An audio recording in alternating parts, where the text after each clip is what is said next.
जय हिंद दोस्तों, स्वागत है आप सभी का आपके अपने परिवार द लॉजिकल साइंस में। मैं हूं आलोक सिंह आतिश और आज के इस वीडियो सेशन में हम लोग डिस्कस करने वाले हैं RRB daily science practice set के चौथे क्लास की। जी हाँ दोस्तों, इससे पीछे के वीडियो सेशन में हम लोगों ने RRB daily science practice set का तीसरा क्लास देखा था, जहां पे हम लोगों ने 20 महत्वपूर्ण क्वेश्चन को डिस्कस करा था। दोस्तों आज के इस सेशन में हम लोग 15 महत्वपूर्ण क्वेश्चन को डिस्कस करेंगे जो आपके एग्जाम के लिए बहुत ही उपयोगी है। साथ ही आपकी जानकारी के लिए बताना चाहूंगा, ये जो आपका डेली प्रैक्टिस सेट है, इसका पीडीएफ आपका सुबह 10 बजे के आसपास ही हमारे टेलीग्राम ग्रुप पे अपडेट हो जाता है। तो अगर आप सभी इस सेशन के सभी क्वेश्चन का पीडीएफ चाहते हैं तो ये आपको हमारे टेलीग्राम ग्रुप से मिल जाएगा और टेलीग्राम ग्रुप का जो लिंक है वो इस वीडियो के नीचे डिस्क्रिप्शन में दिया हुआ है, आप वहां से जाकर के क्वेश्चन पेपर ले सकते हैं। बहरहाल आइए अपने सेशन की शुरुआत करते हैं और चलते हैं पहले क्वेश्चन की तरफ। मेरे मित्र, आपका जो पहला क्वेश्चन है आज के इस सेशन का, क्वेश्चन नंबर 1 आप सभी से क्या पूछा जा रहा है? आप सभी से पूछा जा रहा है कि एक वक्रीय दर्पण जिसमें परावर्तन सतह अंदर की ओर वक्रीय होता है उसे कहा जाता है। मेरे मित्र ध्यान देंगे कि यहाँ पे जो वक्रीय दर्पण की बात की जा रही है, एक्चुअली में यहाँ पे किसको कहा जा रहा है वक्रीय दर्पण? तो आप सभी ध्यान में रखेंगे, गोलाकार दर्पण को कहा जाता है, जिसको हम लोग इंग्लिश में क्या कहते हैं? स्फेरिकल मिरर भी कहते हैं। क्वेश्चन करा जा रहा है कि एक वक्रीय दर्पण या फिर गोलाकार दर्पण जिसमें परावर्तन सतह अंदर की ओर वक्रीय होता है उसे कहा जाता है अवतल दर्पण, दूसरा है समतल दर्पण, तीसरा है उत्तल दर्पण, चौथा है आपका समतल दर्पण। ध्यान दीजिएगा, दूसरा में है आपका समतल उत्तल दर्पण। क्या होगा इसका आंसर? मेरे मित्र आप सभी क्या कहेंगे कि गुरुजी, जब हम लोग बात करते हैं मिरर की, किसकी बात करते हैं? मिरर की, यानी कि दर्पण की, तो आप सभी कहते हैं कि दर्पण जो है वो कांच का एक टुकड़ा होता है जिसका एक भाग कलई या रसित किया हुआ रहता है। दर्पण क्या होता है? तो आप कहते हैं कि ये कांच का एक टुकड़ा होता है जिसका एक भाग क्या होता है? कलई या रसित किया हुआ रहता है। और आप सभी क्या कहते हैं कि गुरुजी, परावर्तक सतह के आधार पे हम लोग दर्पण को जो है वो दो भाग में कैटेगराइज करते हैं, दो भाग में बांटते हैं। कौन कौन सा? तो आप कहते हैं कि गुरुजी जो मिरर होते हैं वो एक होता है प्लेन मिरर, एक क्या होता है हमारा? प्लेन मिरर, जिसको हम लोग क्या कहते हैं? समतल दर्पण कहते हैं। जिसको हम लोग क्या कहते हैं? समतल दर्पण कहते हैं। और दूसरा आपका कौन सा होता है? तो सर दूसरा होता है हमारा गोलीय दर्पण, जिसको हम लोग क्या कहते हैं? तो सर इसको हम लोग कर्विलीनियर मिरर कहते हैं या फिर स्फेरिकल मिरर कहते हैं। और मेरे मित्र आप सभी क्या कहते हैं कि गुरुजी जो समतल दर्पण होता है उसका जो परावर्तक सतह होता है वो क्या होता है? समतल होता है। और ये हमारा क्या है? तो आप सभी कहते हैं कि गुरुजी ये हमारा समतल दर्पण है, इसका परावर्तक सतह क्या है? तो आप कहते हैं समतल है।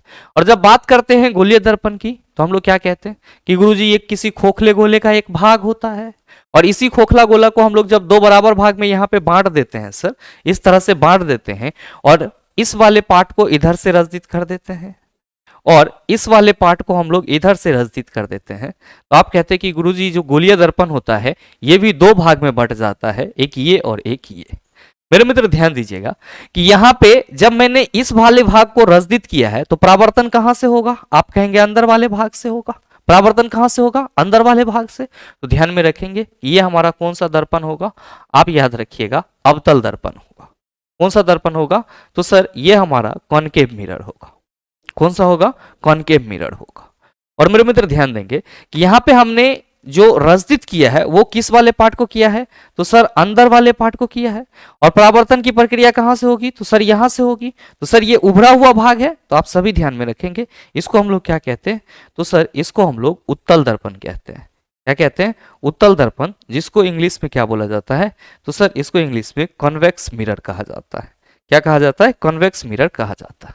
तो जो हम लोग दर्पण के प्रकार पढ़ते हैं वो यही है, समतल दर्पण, उत्तल दर्पण, अवतल दर्पण। क्वेश्चन क्या करा जा रहा है कि एक गोलाकार दर्पण या वक्रीय दर्पण जिसमें परावर्तक सतह अंदर की ओर वक्रीय होता है, अंदर की ओर वक्रीय होता है मतलब इस तरीके का होता है। परावर्तन सतह ये है हमारा और ये वक्र होगा तो ये अंदर की ओर है, अगर बाहर की ओर कहता तो ये ऐसे होता।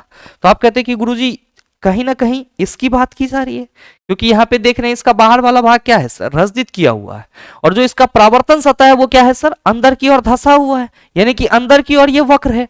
जो आपसे क्वेश्चन करा जा रहा है उसका सीधा आंसर क्या होगा? आप कहेंगे सर अवतल दर्पण हो जाएगा, यानी कि कॉनकेव मिरर हो जाएगा। तो सही ऑप्शन क्या होगा? आप कहेंगे sir option number 1 is the right answer of this question. मेरे मित्र ध्यान में रखेंगे कि उत्तल दर्पण की बात की जाएगी तो इसका जो परावर्तक सतह होगा वो क्या होगा, बाहर की ओर उभरा हुआ होगा, जबकि समतल दर्पण के परावर्तक सतह की बात की जाएगी तो आप क्या कहेंगे कि सर ये समतल होगा। मेरे ख्याल से ये चीज आपको समझ में आ गई होगी और इसमें आपको कोई परेशानी नहीं होगी। आइए बात करते हैं अगले क्वेश्चन की। मेरे मित्र अगला क्वेश्चन है आपका क्रॉस परागन के लिए निम्नलिखित में से कौन सा परागन के कारक नहीं है? Which of the following is not a pollinating agent for cross pollination? जानवर, जल, वायु, पौधे। क्या होगा इसका आंसर? बहुत सारे मित्र कहेंगे कि गुरुजी पहले हमको ये बताओ कि ये क्रॉस पॉलिनेशन क्या होता है, क्रॉस पॉलिनेशन क्या होता है? मेरे मित्र ध्यान देंगे कि क्रॉस पॉलिनेशन को ही हम लोग शुद्ध हिंदी में क्या कहते हैं? इसको हम लोग शुद्ध हिंदी में क्रॉस परागन कहते हैं। क्या कहते हैं? क्रॉस परागन कहते हैं। मेरे मित्र प्रक्रॉस परागन को समझने से पहले आपको यह समझना होगा कि परागन क्या होता है, यानी कि पहले आपको यह समझना होगा कि ये पॉलिनेशन क्या है। क्या समझना होगा? पॉलिनेशन क्या है। मेरे मित्र बड़ा ही सरल सा चीज है, जब तक आप इसको रटते रहेंगे ये आपके पीछे पड़ता रहेगा सर, जिस दिन आप रटना छोड़ देंगे ये आपके पीछे नहीं पड़ेगा। जब भी बात की जाए पॉलिनेशन की यानी कि परागन की, किसकी बात की जाए? पॉलिनेशन यानी कि परागन की, तो आप सभी के माइंड में यह आना चाहिए कि अगर हम लोग किसी भी फ्लावर के स्ट्रक्चर की बात करते हैं, अगर हम लोग किसी फ्लावर के स्ट्रक्चर की बात करते हैं तो आप सभी क्या कहते हैं कि गुरुजी जो फ्लावर का स्ट्रक्चर होता है उसमें जो मेल और फीमेल पार्ट होते हैं वो कुछ इस तरीके का होता है। मेल और फीमेल पार्ट की अगर हम लोग बात करते हैं तो वो कुछ इस तरीके का होता है। हम सिर्फ फ्लावर के मेल और फीमेल पार्ट की बात कर रहे हैं। आप कहेंगे कि गुरुजी ये जो यहाँ पे आपने डॉट डॉट दिखाया है ये एक्चुअली में क्या है? आप सभी कहते हैं कि गुरुजी ये एक्चुअली में परागकोश है। और ये जो आपको डॉटेड संरचना दिखाई पड़ रही है, ये जो आपको डॉटेड संरचना दिखाई पड़ रही है, ये डॉटेड संरचना क्या है? तो सर ये परागकण है। क्या है? परागकण है। ध्यान में रखिएगा, इसी को हम लोग इंग्लिश में क्या कहते हैं? इसी को हम लोग इंग्लिश में पोलन ग्रेन कहते हैं। क्या कहते हैं? पोलन ग्रेन कहते हैं। मेरे मित्र नेक्स्ट आप सभी ध्यान में रखेंगे कि ये वाला जो पोर्शन है इसको क्या बोला जाता है? अंडप बोला जाता है। क्या बोला जाता है? अंडप बोला जाता है। और ध्यान में रखिएगा ये जो पोर्शन आप यहाँ पे देख रहे हैं इसको क्या बोला जाता है? तो सर इसको वर्तिकाग्र बोला जाता है। क्या बोला जाता है? वर्तिकाग्र बोला जाता है, यानी कि इंग्लिश में स्टिग्मा बोला जाता है। और मेरे मित्र ये जो पोर्शन देख रहे हैं इसको हम लोग स्टाइल कहते हैं। क्या कहते हैं? स्टाइल कहते हैं। और ये वाला जो है वो फिलामेंट कहलाता है, लेकिन उतना हमको नहीं समझना है। हमको बस बात किसकी करना है सर? तो बात करना है परागन क्या होता है। ध्यान में रखिएगा कि अगर ये बाइसेक्सुअल प्लांट है कोई तो उसमें क्या होगा? मेल पार्ट भी होंगे सर, फीमेल पार्ट भी होंगे। ध्यान देंगे कि ये जो आपका परागकण पोलन ग्रेन है वो जब इस स्टिग्मा यानी कि किसी भी फ्लावर के मेल पार्ट के अंदर में जो पोलन ग्रेन है जब वो किसी भी तरीके से इस स्टिग्मा पे यानी कि वर्तिकाग्र पे पहुंच जाता है, इस वर्तिकाग्र पे पहुंच जाता है तो प्रक्रिया क्या कहलाती है? परागन कहलाती है। मतलब ये हुआ कि किसी फ्लावरिंग प्लांट पुष्पीय पौधे के पुष्प के परागकोश से परागकण का निकलकर पुष्प के मादा जनन भाग के वर्तिकाग्र पर पहुंचने की जो प्रक्रिया होगी वो क्या कहलाएगा? परागकण कहलाएगा। क्या कहलाएगा? परागकण यानी कि पॉलिनेशन कहलाएगा। मेरे मित्र ध्यान देंगे कि ये जो परागन होंगे ये दो टाइप के होंगे। एक होगा स्वपरागन जिसको हम लोग क्या कहेंगे? सेल्फ पॉलिनेशन कहेंगे। और दूसरा होगा परपरागन जिसको हम लोग क्या कहेंगे? क्रॉस पॉलिनेशन कहेंगे। और मेरे मित्र आप सभी ध्यान में रखेंगे कि जब किसी फ्लावर का मेल पार्ट का जो पोलन ग्रेन होता है वो उसी फ्लावर के फीमेल पार्ट पे आ जाता है, फीमेल पार्ट यानी कि स्टिग्मा पे आ जाता है, तो क्या होता है सर? उसको हम लोग सेल्फ पॉलिनेशन बोलते हैं। लेकिन मान लो कि ये आपका कोई फ्लावर है और इसी फ्लावर का दूसरा पौधा यहां पे है, तो इसका जो मेल पार्ट होगा वो किसी भी तरीके से इसके मेल पार्ट के अंदर से जो ये परागकण है वो किसी भी तरीके से यहां पे जो प्लांट का आपका ये है सर स्टिग्मा है, इस पे ये किसी भी तरीके से अगर ये अंदर आ जाता है तो सर इसको हम लोग क्या कहते हैं? परपरागन यानी कि क्रॉस पॉलिनेशन कहते हैं। और मेरे मित्र ध्यान में रखिएगा कि जो क्रॉस पॉलिनेशन की प्रक्रिया होती है उसमें बहुत सारे एजेंट होते हैं। किस लिए? तो सर परागकण को कहां तक पहुंचाने के लिए? वर्तिकाग्र तक पहुंचाने के लिए। और इसमें जो एजेंट का काम करते हैं उसमें सर एनिमल भी होते हैं, वायु भी होता है, वाटर भी होता है, और भी बहुत सारे एजेंट होते हैं। इसका मतलब यह हुआ कि जो पर परागन की प्रक्रिया, क्रॉस पॉलिनेशन की प्रोसेस होगी, उसमें परागकण का किसी प्लांट के या सेम जाति के प्लांट के परागकोश से बाहर निकलकर उसी जाति के दूसरे पौधे के जो फ्लावर होंगे उसका जो मादा भाग होगा, जिसको हम लोग जायांग बोलते हैं, उसके वर्तिकाग्र पर जाकर के गिरने की प्रक्रिया क्या कहलाएगी? आप कहेंगे पर परागन। और इसमें किसकी जरूरत होती है? तो सर माध्यम की जरूरत होती है। किसके लिए? तो सर ये जो परागकण है इसको एक जगह से दूसरी जगह ले जाने के लिए माध्यम के रूप में हमारा एयर हो सकता है, एनिमल हो सकता है, आपका वाटर हो सकता है। लेकिन मेरे मित्र आप सभी ध्यान में रखेंगे कि क्रॉस पॉलिनेशन में प्लांट कभी भी एज अ एजेंट काम नहीं करेगा। क्यों नहीं करेगा? क्योंकि सर प्लांट में तो पॉलिनेशन की प्रक्रिया होनी है। तो प्लांट में जब पॉलिनेशन की प्रक्रिया होनी है तो वो प्लांट जो है वो खुद से कैसे दूसरे फ्लावर के जो परागकण होंगे उसको अपने बॉडी में चिपकाएगा? वो तो चलता फिरता नहीं है, और नहीं ये किसी हवा के झोंके से सर बह भी जाएगा। तो हमेशा ध्यान में रखेंगे कि क्रॉस पॉलिनेशन की जो प्रक्रिया होगी इसमें प्लांट कभी भी पार्टिसिपेट नहीं करेगा, प्लांट कभी भी एजेंट के रूप में कार्य नहीं करेगा। क्योंकि जो आपसे क्वेश्चन करा जा रहा है कि क्रॉस परागन के लिए निम्नलिखित में से कौन सा परागन के कारक नहीं है, मतलब एजेंट नहीं है, तो एनिमल तो है सर, वाटर भी है, वायु भी है, लेकिन क्रॉस पॉलिनेशन की प्रक्रिया कहां पे होगी? सर प्लांट में होगी। तो प्लांट कभी भी फैक्टर नहीं बनता है सर किसका? तो सर पॉलिनेशन का। प्लांट में क्या होता है? तो गुरुजी पॉलिनेशन होता है। मेरे ख्याल से क्रॉस पॉलिनेशन, सेल पॉलिनेशन और पॉलिनेशन क्या होता है आप सभी समझ पाए होंगे। आइए बात करते हैं हम लोग अगले क्वेश्चन की। अगला क्वेश्चन, क्वेश्चन नंबर 3, आपसे क्या पूछा जा रहा है कि यदि किसी सुधारात्मक लेंस की शक्ति प्लस 2.0 डी है तो यह क्या है? उत्तल लेंस, अवतल दर्पण, अवतल लेंस, उत्तल दर्पण, क्या होगा इसका आंसर? मेरे मित्र आप सभी सोच रहे होंगे कि गुरुजी इसमें तो हमको लगातार कंफ्यूजन होते रहती है। तो मेरे मित्र आप सबों को कंफ्यूज होने की जरूरत नहीं है। आप सभी ध्यान में रखेंगे कि यहां पे जो लेंस की शक्ति की बात की गई है, जो लेंस की शक्ति की बात की गई है वो क्या होता है? तो आप कहते हैं कि गुरुजी लेंस के फोकस दूरी के व्युत्क्रम होता है, यानी कि P इक्वल टू हम लोग 1/f लिखते हैं। मेरे मित्र यहां पे अगर हम लेंस के शक्ति की बात करेंगे तो आप कहेंगे सर लेंस की फोकस दूरी की भी बात की जा रही है। क्यों? क्योंकि लेंस की शक्ति जो है लेंस के फोकस दूरी के व्युत्क्रम होती है। शक्ति को डिफाइन करना है तो लेंस के फोकस दूरी को हमको लेके चलना होगा। तो मेरे मित्र इसका मतलब यह हुआ कि यहां पे +2d की बात की जा रही है, तो जिस लेंस की बात की जा रही है उसकी फोकस दूरी भी क्या होगी? आप कहेंगे सर उसकी फोकस दूरी धनात्मक होगी।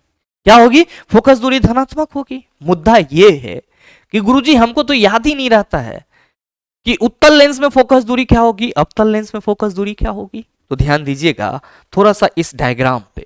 मेरे मित्र मान लीजिए कि ये आपका कोई उत्तल लेंस है, ये क्या है? आपका उत्तल लेंस है। ये क्या हो जाएगा? इसका ऑप्टिकल सेंटर, जिसको हम लोग क्या बोलते हैं? प्रकाशिक केंद्र बोलते हैं। और यहां पे क्या होगा?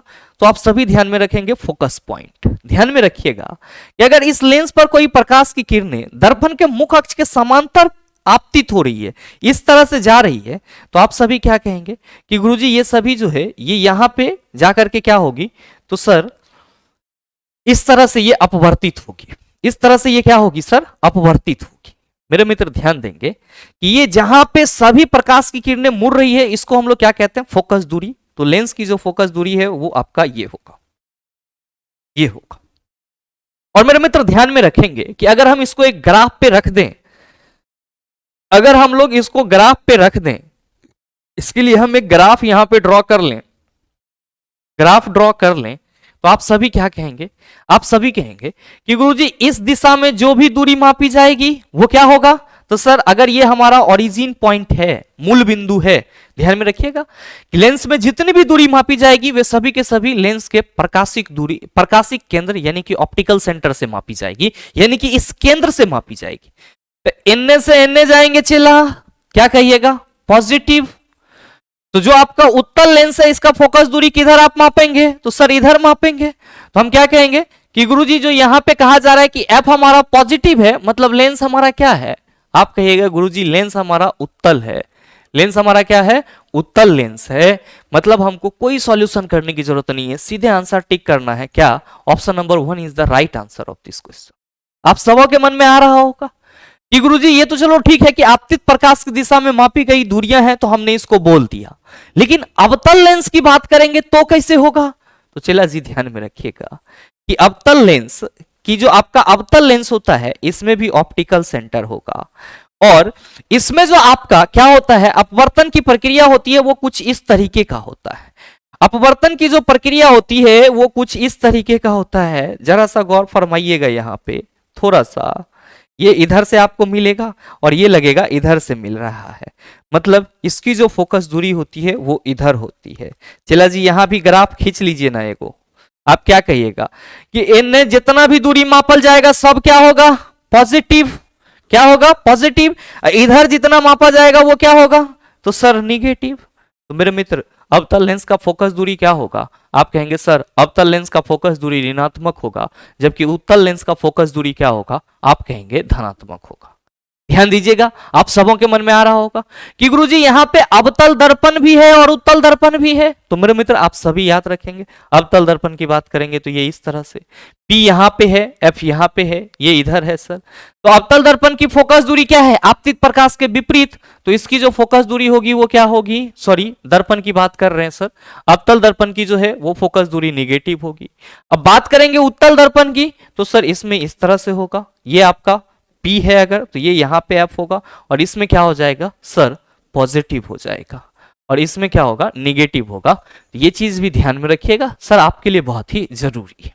आइए बात करते हैं अगले क्वेश्चन की। अगला क्वेश्चन है क्वेश्चन नंबर 4। क्या कहा जा रहा है कि सोडियम कार्बोनेट की हाइड्रोक्लोरिक अम्ल से अभिक्रिया में उत्पन्न गैस कौन सी होगी? Hydrogen chloride, hydrogen chlorine, hydrogen chloride, carbon dioxide. मेरे मित्र जब भी आपको इस टाइप का क्वेश्चन मिले कि किसी अभिक्रिया में कौन सी गैस उत्पन्न होगी, तो आपको यहां पे ये चीज ध्यान में रखना होगा क्या कि जब धातु के कार्बोनेट और बाइकार्बोनेट किसी अम्ल से अभिक्रिया करते हैं तब वो क्या प्रोड्यूस करते हैं? कार्बन डाइऑक्साइड गैस प्रोड्यूस करते हैं। तो जब भी आपको ऐसा सवाल मिले, कोई भी धातु का कार्बोनेट या बाइकार्बोनेट हो और वो किसी एसिड के साथ अभिक्रिया कर रहा हो, तो आप आंख बंद करके टिक करो कि कौन सी गैस निकलेगी? कार्बन डाइऑक्साइड गैस निकलेगी। आप कहोगे सर हाउ, रिएक्शन कैसे होगा? तो मेरे मित्र क्वेश्चन कहा जा रहा है कि सोडियम कार्बोनेट की हाइड्रोक्लोरिक अम्ल से अभिक्रिया में उत्पन्न गैस, तो सोडियम कार्बोनेट क्या होगा? Na2CO3। किसके साथ रिएक्ट कर रहा है? HCl के साथ। क्या बनाएगा? आप कहेंगे सर NaCl बनाएगा, साथ में CO2 प्लस क्या होगा? H2O रिलीज होगा। यानी कि कौन सा गैस उत्पन्न हो रहा है? गुरुजी कार्बन डाइऑक्साइड गैस उत्पन्न हो रहा है। ये चीज हमेशा ध्यान में रखेंगे क्या कि धातु के कार्बोनेट या फिर बाइकार्बोनेट, धातु के कार्बोनेट या फिर बाइकार्बोनेट जब अम्ल के साथ अभिक्रिया करेंगे तो कौन सा गैस रिलीज करेंगे? आप कहेंगे CO2 गैस। कौन सा? CO2 gas. आइए अगला क्वेश्चन देखिएगा। अगला क्वेश्चन, क्वेश्चन नंबर 5, बहुत ही आसान सा कि प्रकाश संश्लेषण के दौरान बने उत्पाद कौन से हैं? स्टार्च, जल और ऑक्सीजन। दूसरा है स्टार्च और ऑक्सीजन। तीसरा है ग्लूकोज, जल और ऑक्सीजन। और चौथा है ग्लूकोज और ऑक्सीजन। क्या होगा इसका आंसर? क्वेश्चन कहा जा रहा है कि प्रकाश संश्लेषण के दौरान बने उत्पाद कौन से हैं? बहुत सारे मित्रों को याद होगा कि गुरुजी ग्लूकोज है, फिर क्या है? जल है, ऑक्सीजन है, और याद रहना भी चाहिए। और अगर नहीं याद है तो मेरे मित्र यहां पे मैं आप सबों के लिए एक इक्वेशन सर रख दिया था। एक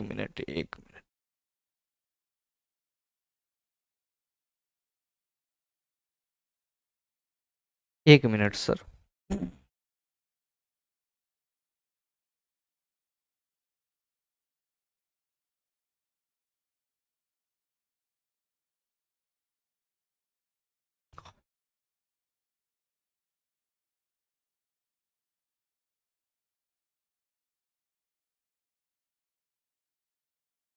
ओ भाई, ये इक्वेशन आप सबों को सर याद रखने हैं। ध्यान से देखिएगा कि इस रिएक्शन में क्या कहा जा रहा है। तो इस रिएक्शन में कहा जा रहा है आपका कि कार्बन डाइऑक्साइड, वाटर, किसके उपस्थिति में? सौर ऊर्जा के उपस्थिति में और क्लोरोफिल के उपस्थिति में जब रिएक्ट करता है तो क्या बनाता है? शुगर, जो कि आपका क्या कहलाता है? ग्लूकोज कहलाता है। और साथ में क्या बनाता है गुरुजी? जल बनाता है। और साथ ही क्या होता है? तो सर ऑक्सीजन रिलीज होता है। मेरे मित्र आप सभी ध्यान में रखेंगे कि यहाँ पे जो आप प्रकाश संश्लेषण की प्रक्रिया देख रहे हैं वो जब हम यहाँ पे 12H2O कर रहे हैं तो हमारा यहाँ पे 6 मॉलिक्यूल्स वाटर का अलग बढ़ जा रहा है। लेकिन अगर हम लोग 6CO2 प्लस 6H2O की अभिक्रिया कराएंगे तो C6H12O6 बनेगा और 6O2 बनेगा। मतलब ये हुआ कि प्रकाश संश्लेषण के रिएक्शन को आप दो तरीके से लिख सकते हैं। पहला तो आपके सामने लिखा हुआ है, दूसरा 6CO2 प्लस 6H2O क्लोरोफिल और सनलाइट की उपस्थिति में क्या बनाएगा? C6H12O6 प्लस क्या होगा? तो सर आप सभी ध्यान में रखेंगे 6O2। तो रिएक्शन को या तो आप इस फॉर्म में लिख सकते हो या फिर इस फॉर्म में लिख सकते हो।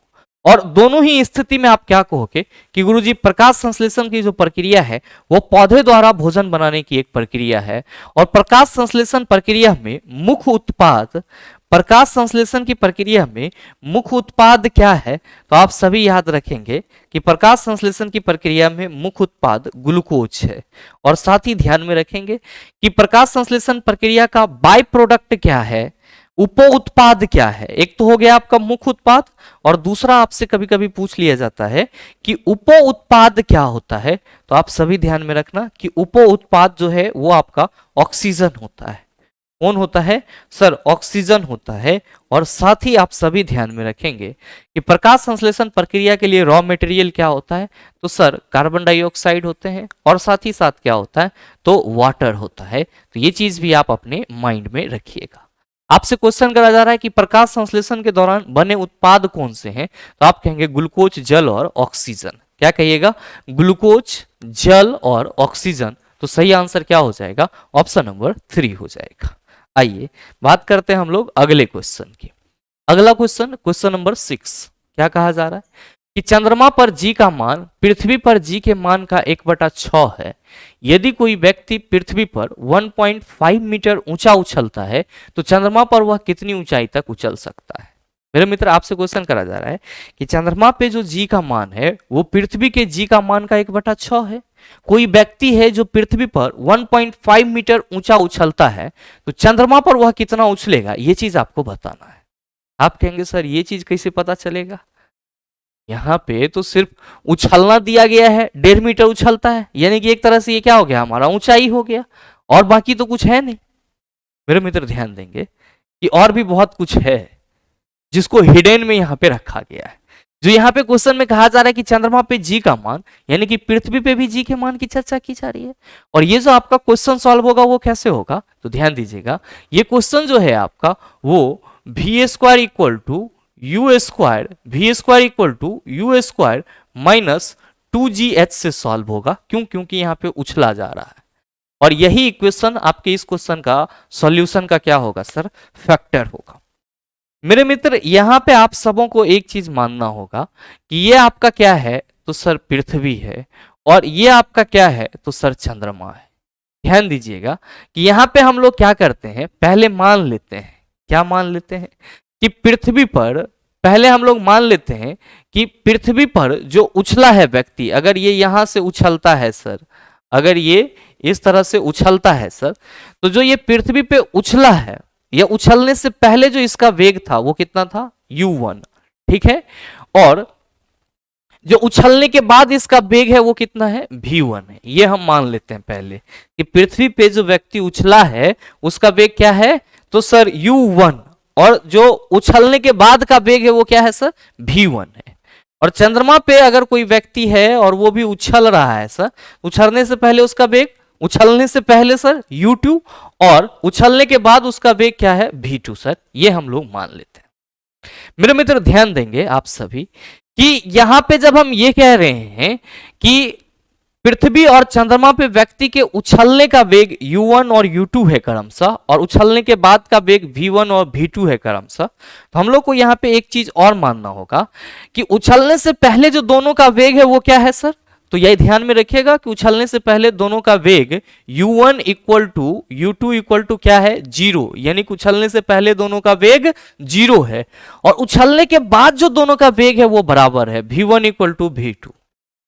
एक बार फिर से समझिएगा, क्वेश्चन आपसे पूछा जा रहा है कि पृथ्वी पर कोई व्यक्ति 1.5 मीटर उछल सकता है, तो चंद्रमा पर पृथ्वी के गुरुत्वीय त्वरण का 1/6 होता है गुरुत्वीय त्वरण, तो वो व्यक्ति चंद्रमा पर कितना उछल सकता है, ये चीज आपसे पूछा जा रहा है।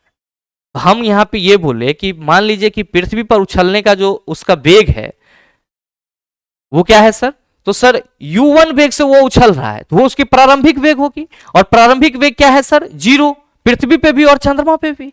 और जो उछलने के बाद उसका है वेग वो क्या है सर, v1, और यहां भी उछलने के बाद जो उसका वेग है वो क्या है, v2, और दोनों क्या है सर, बराबर है।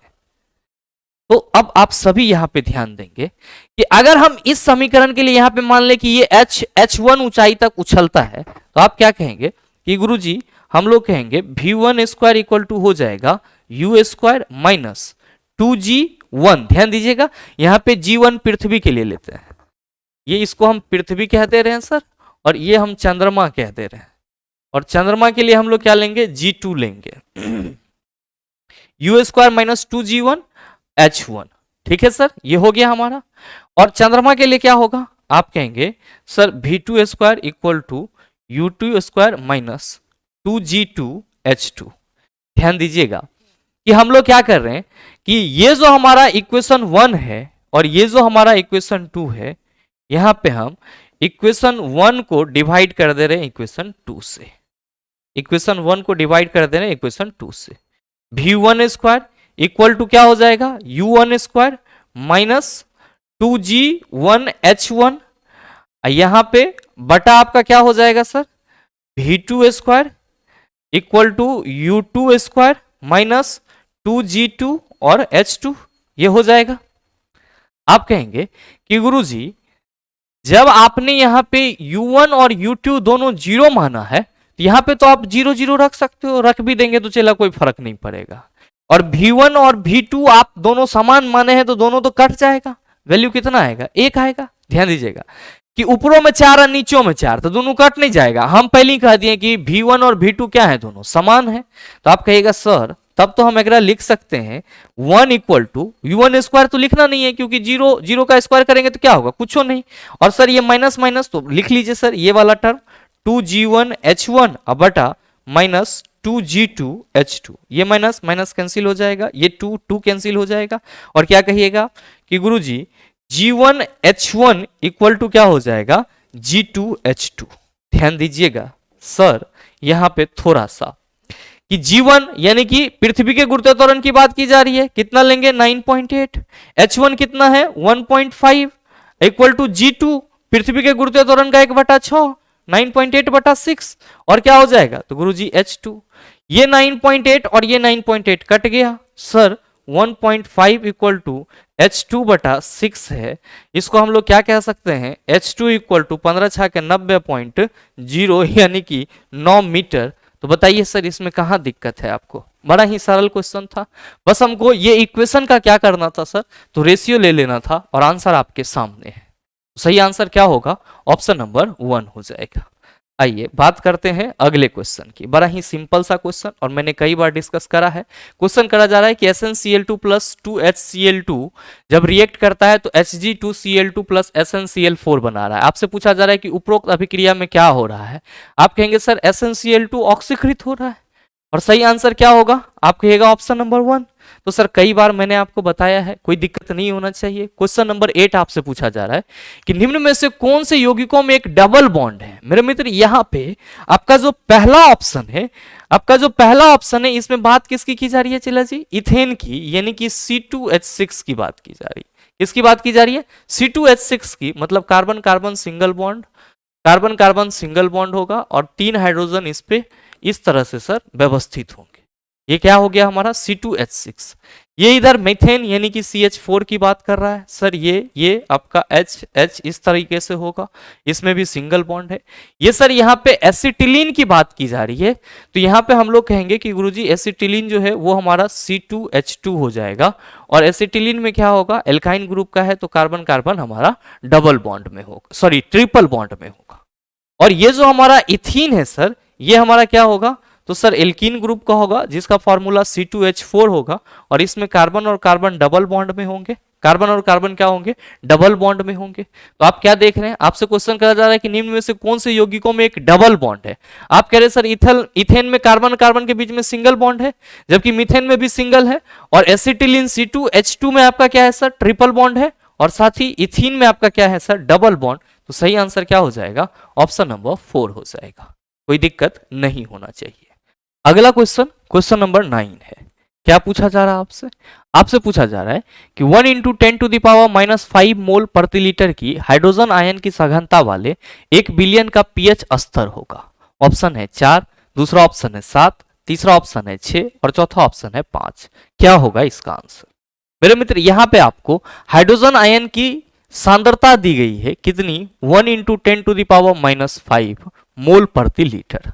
आपसे पूछा जा रहा है कि इसका पीएच वैल्यू कितना होगा। आप क्या कहेंगे कि गुरुजी पीएच के लिए फॉर्मूला होता है -log × H+ आयन। हम लोग क्या करेंगे सर, इसी फॉर्मूला में जो हमारा H+ आयन का कंसंट्रेशन दिया हुआ उसको पुट करेंगे। आप कहेंगे कि गुरुजी इसको हम लोग -log × 1 × 10⁻⁻5 लिख सकते हैं। और आप क्या कहेंगे कि गुरुजी इसी चीज को हम लोग 5 - log 1 लिख सकते हैं। log 1 का वैल्यू 0 होता है, तो आप कहेंगे 5 - 0 कितना हो जाएगा, 5। सही आंसर क्या होगा, ऑप्शन नंबर डी हो जाएगा। तो ये फॉर्मूला आप ध्यान में रखिएगा, आपके लिए सर उपयोगी है। आइए बात करते हैं अगले क्वेश्चन की। अगला क्वेश्चन, क्वेश्चन नंबर 10, बड़ा ही आसान सा सवाल। कहा जा रहा है कि इनमें से कौन सी एक स्वैच्छिक कार्रवाई नहीं है। मुट्ठी को बंद करना, दिल की धड़कन, एक कुर्सी को चलाना, एक वस्तु लेना। मतलब स्वैच्छिक नहीं है, मतलब जो हमारे इच्छा से नहीं होता है कंट्रोल। आप क्या कहेंगे कि मुट्ठी को बंद करना खोलना ये हमारे हाथ में है, मतलब ये स्वैच्छिक क्रिया है। दिल की धड़कना, आप कहेंगे सर नहीं, इस पे हमारा कोई जोर नहीं चलता है, ये कभी भी कहीं पे भी धड़क सकता है। तो जो दिल का धड़कना है सर वो क्या है, तो आप कहेंगे अनैच्छिक प्रक्रिया है, यानी कि वो स्वैच्छिक कार्रवाई नहीं है। तो मेरे मित्र आपसे जो क्वेश्चन करा जा रहा है कि इनमें से कौन सी एक स्वैच्छिक कार्रवाई नहीं है, आप कहेंगे दिल की धड़कन। बाकी एक कुर्सी को चलाना और एक वस्तु को लेना यह हमारे इच्छा पे डिपेंड करेगा सर। आइए अगला क्वेश्चन, क्वेश्चन नंबर 11। मेरे मित्र ध्यान देंगे, आपसे क्वेश्चन करा जा रहा है कि गुणसूत्र में क्रोमेटिड्स जिस संरचना पर संलग्न होते हैं उस बिंदु का नाम क्या है। जीन, गुणसूत्र बिंदु, तारककाय, सेंट्रोसोम, सेंट्रोमियर। क्या होगा इसका आंसर। तो मेरे मित्र आप सभी ध्यान में रखिएगा कि अगर हम लोग बात करते हैं गुणसूत्र के संरचना की, अगर हम लोग बात करते हैं गुणसूत्र के संरचना की, तो जो उसका संरचना होता है सर वो कुछ इस तरीके का होता है। गुणसूत्र की जो संरचना आपको देखने को मिलती है सर, वो आपको कुछ इस तरीके का देखने को मिलता है। ठीक है सर। और ये जो आप देख रहे हैं सर, इसी को क्या बोला जाता है, तो सर इसी को सिस्टर क्रोमेटिड्स बोला जाता है। क्या बोला जाता है, सिस्टर क्रोमेटिड्स बोला जाता है। और मेरे मित्र आप सभी ध्यान में रखेंगे कि यही सिस्टर क्रोमेटिड्स जो है जिस बिंदु पे संलग्न होते हैं, यानी कि यहाँ पे ये जुट रहा है, तो सर जो ये आपका क्रोमेटिड्स है वो जिस बिंदु पे संलग्न हो रहा है यानी कि जुट रहा है, इसको क्या बोला जाता है, आप सभी ध्यान में रखना, इसको सेंट्रोमियर बोला जाता है। क्या बोला जाता है, सेंट्रोमियर बोला जाता है। तो आपसे जो क्वेश्चन करा जा रहा है कि गुणसूत्र में क्रोमेटिड्स जिस बिंदु पर संलग्न होते हैं उस बिंदु का नाम क्या है, आप कहेंगे सेंट्रोमियर, यानी कि option number 4 is the right answer of this question. मेरे मित्र ध्यान में रखेंगे, जीन की बात करेंगे, अनुवांशिकी की इकाई है। न्यूक्लियोसोम जो आपका न्यूक्लियस का केंद्र होगा। तारककाय, सेंट्रोसोम ये क्या होता है, तो सर कोशिका में होता है। आइए आपका जो अगला क्वेश्चन है, क्वेश्चन नंबर 12। क्या पूछा जा रहा है आपसे कि हीरे के कार्बन परमाणु के बाहरी कोश में मुक्त इलेक्ट्रॉन की संख्या है। ऑप्शन है 3, दूसरा ऑप्शन है 2, तीसरा ऑप्शन है 3 और आपका चौथा ऑप्शन है 4। क्या होगा इसका आंसर। मेरे मित्र उससे पहले आप सभी इस संरचना को ध्यान से देख लेंगे, आप सभी इस संरचना को ध्यान से देख लेंगे। आप सभी देख रहे होंगे कि ये क्या है सर, डायमंड का स्ट्रक्चर है। कैसा होता है, आप कहते हैं टेट्राहेड्रल होता है। और आप खासियत क्या देख रहे हैं इसमें, तो आप कहेंगे गुरुजी खासियत हम ये देख रहे हैं कि प्रत्येक कार्बन जो है वो 4 अन्य कार्बन परमाणु से जुड़ा हुआ है। प्रत्येक कार्बन कितने अन्य कार्बन परमाणु से जुड़ा हुआ है, 4 अन्य कार्बन परमाणु से जुड़ा हुआ है। यहां पे आप इसको देख रहे हैं, तो सर ये कार्बन है और 4 कार्बन से जुड़ा है। आप किसी को भी उठा के ले लो, सर यहां पे ले लो, एक कार्बन इसका ये, दूसरा कार्बन इसका ये, तीसरा कार्बन इसका ये, चौथा कार्बन इसका ये। तो प्रत्येक कार्बन क्या है सर, तो सर प्रत्येक कार्बन जो है वो 4 अन्य कार्बन के साथ जुटे हुए हैं। क्योंकि ये जो हीरा का स्ट्रक्चर होता है वो क्या होता है, स्टेबल होता है, अस्थाई होता है। तो जाहिर सी बात है कि इसके जो कार्बन होंगे उसके बाहरी कक्षा में एक भी इलेक्ट्रॉन नहीं होगा सर, यानी कि उसमें कोई मुक्त इलेक्ट्रॉन नहीं होगा। क्यों, क्योंकि प्रकृति में ये सबसे रिजिड पदार्थ होता है और इसकी स्टेबिलिटी ज्यादा होती है। मतलब साफ है कि इसका जो ऑक्टेट है वो क्या है सर, बहुत ही मजबूती से पूरा है और बहुत ही मजबूती से इसके इलेक्ट्रॉन जो है आपस में बंधे हुए हैं। तो जाहिर सी बात है कि इसके बाहरी स्ट्रक्चर, इसके कार्बन के बाहरी सेल में जो आपका फ्री इलेक्ट्रॉन होगा उसकी तो कहीं से संभावना ही नहीं उत्पन्न होती है। मतलब ये हुआ कि आपसे जो क्वेश्चन करा जा रहा है कि हीरे के कार्बन परमाणु के बाहरी कोष में मुक्त इलेक्ट्रॉन की संख्या कितनी है, तो आप सभी कहेंगे कि गुरुजी यहां पे मुक्त इलेक्ट्रॉन की संख्या कितनी हो जाएगी, 0 यानी कि 0। तो सही आंसर क्या हो जाएगा, ऑप्शन नंबर 3 हो जाएगा। तो हमेशा ध्यान में रखिएगा कि जब भी बात की जाएगी हीरे की संरचना की, तो आप कहेंगे प्रत्येक कार्बन जो है वो 4 अन्य कार्बन परमाणु से जुटा रहता है, जिस वजह से इसका जो ऑक्टेट है वो पूरा रहता है और हीरे के कार्बन परमाणु के बाहरी कक्षा में एक भी फ्री इलेक्ट्रॉन नहीं रहता है। आइए बात करते हैं हम लोग अगले क्वेश्चन की। अगला क्वेश्चन, क्वेश्चन नंबर 13 आपसे पूछा जा रहा है, निम्नलिखित वाक्य को सबसे अधिक उपयुक्त विकल्प से पूरा करें। सौर ऊर्जा डैश पवन ऊर्जा की तुलना में अधिक शक्ति उत्पन्न करती है। कभी नहीं, हमेशा, कभी कभी, अक्सर। क्या होगा इसका आंसर। तो आपसे क्वेश्चन करा जा रहा है कि सौर ऊर्जा जो है वो डैश पवन ऊर्जा की तुलना में अधिक शक्ति उत्पन्न करती है। तो आप सभी क्या कहेंगे कि गुरुजी ऐसा जरूरी नहीं है कि जितने भी ऊर्जा के स्रोत हैं वो हमेशा बराबर शक्ति ही प्रोड्यूस करे। कभी कभी क्या हो सकता है, एक ज्यादा हो सकता है, दूसरा कम हो सकता है। यहाँ पे क्वेश्चन करा जा रहा है कि सौर ऊर्जा डैश पवन ऊर्जा की तुलना में अधिक शक्ति उत्पन्न करती है। आप सबों को मालूम होना चाहिए कि सौर ऊर्जा यहाँ पे सोलर एनर्जी को बोला जा रहा है, जो कि क्या है सर, सूर्य से प्राप्त ऊर्जा है। और पवन ऊर्जा किसको बोला जा रहा है, तो सर पवन चक्की से या विंड से जो हम लोग को एनर्जी मिलती है उसको बोला जा रहा है। तो आप सभी ये ध्यान में रखेंगे कि सौर ऊर्जा जो है वो कभी कभी क्या होती है, तो पवन ऊर्जा की तुलना में अधिक शक्ति उत्पन्न करती है। सोलर एनर्जी जो है वो कभी कभी विंड एनर्जी के रिस्पेक्ट में क्या करती है, अधिक शक्ति उत्पन्न करती है। और इसीलिए आपके इस क्वेश्चन का सही आंसर क्या हो जाएगा, ऑप्शन नंबर 3 हो जाएगा। तो ये चीज भी आप ध्यान में रखेंगे। बहरहाल बात करते हैं अगले क्वेश्चन की। क्वेश्चन नंबर 14 क्या पूछा जा रहा है आपसे, आपसे पूछा जा रहा है कि बेंजीन में सिग्मा और पाई आबंध की संख्या कितनी है। 6 और 3, 12 और 3, 3 और 3, 4 और 3। तो मेरे मित्र इतना चीज तो आप सबों को मालूम है कि जो बेंजीन है उसका अणुसूत्र C6H6 होता है। और जब आप इसके स्ट्रक्चरल फॉर्मूला की बात करते हो तो क्या कहते हो कि गुरुजी इसमें कुछ इस तरह से कार्बन जो है वो जुटे रहते हैं, कुछ इस तरह से कार्बन जो है वो क्या रहते हैं, जुटे रहते हैं। और साथ ही इसमें क्या रहता है, तो सर हाइड्रोजन इस तरीके से जुटा रहता है, हाइड्रोजन इस तरीके से जुटा रहता है। ठीक है सर, ये हाइड्रोजन जुटा रहता है। आप सभी से जब ये पूछा जाता है कि इसमें सिंगल और डबल बॉन्ड की संख्या कितनी है, तो आप कहते हैं कि गुरुजी 3 सिंगल बॉन्ड और 3 डबल बॉन्ड होते हैं। लेकिन जब आपसे ये पूछा जाता है कि इसमें सिग्मा और पाई बॉन्ड की संख्या कितनी है, तो आप लोग कंफ्यूज हो जाते हैं। लेकिन आप सबों को कंफ्यूज नहीं होना है। जब भी आपको बात की जाएगी तो आप सीधे इस डायग्राम को अपने माइंड में रखेंगे। इस डायग्राम को सर अपने माइंड में आप रखेंगे। ध्यान दीजिएगा कि यहाँ पे अगर हम लोग बात करते हैं डबल बॉन्ड की, तो इस डबल बॉन्ड को गौर फरमाइएगा सर। एक बॉन्ड सिग्मा है, दूसरा पाई है। यहाँ पे भी डबल बॉन्ड पे गौर फरमाइएगा सर। एक बॉन्ड सिग्मा है, दूसरा पाई है। यहाँ पे भी डबल बॉन्ड पे गौर फरमाइएगा। एक बॉन्ड सिग्मा है, दूसरा आपका पाई है। मतलब जहां पे भी डबल है सर वहां पे एगो हमारा पाई बॉन्ड होगा। मतलब टोटल पाई बॉन्ड कितना है सर, टोटल पाई बॉन्ड 3 है। और जहां जहां सिंगल है सर इस डबल के साथ भी वहां पे सिग्मा है, और पूरा जोड़ेंगे तो सिग्मा कितना है, तो सर 12 सिग्मा है और 3 पाई बॉन्ड है। आप इसको जोड़ भी सकते हो और सही आंसर क्या हो जाएगा, ऑप्शन नंबर 2 हो जाएगा।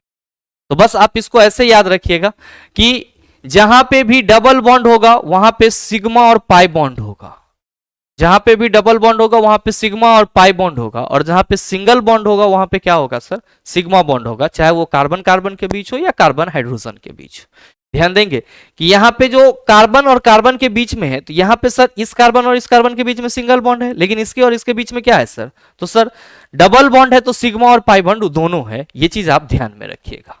आइए लास्ट क्वेश्चन आपका, क्वेश्चन नंबर 15, बड़ा ही आसान सा सवाल आपसे पूछा जा रहा है कि 10 ओम के दो समान प्रतिरोधक समांतर रूप से जुड़े हैं, यह संयोजन 10 ओम के तीसरे प्रतिरोधक से जोड़ा जाता है, संयोजन का समकक्ष प्रतिरोध डैश के बराबर होगा। बड़ा ही सरल क्वेश्चन मेरे मित्र, क्वेश्चन आपका कुछ इस तरीके का है, जरा सा ध्यान दीजिएगा इस डायग्राम पे।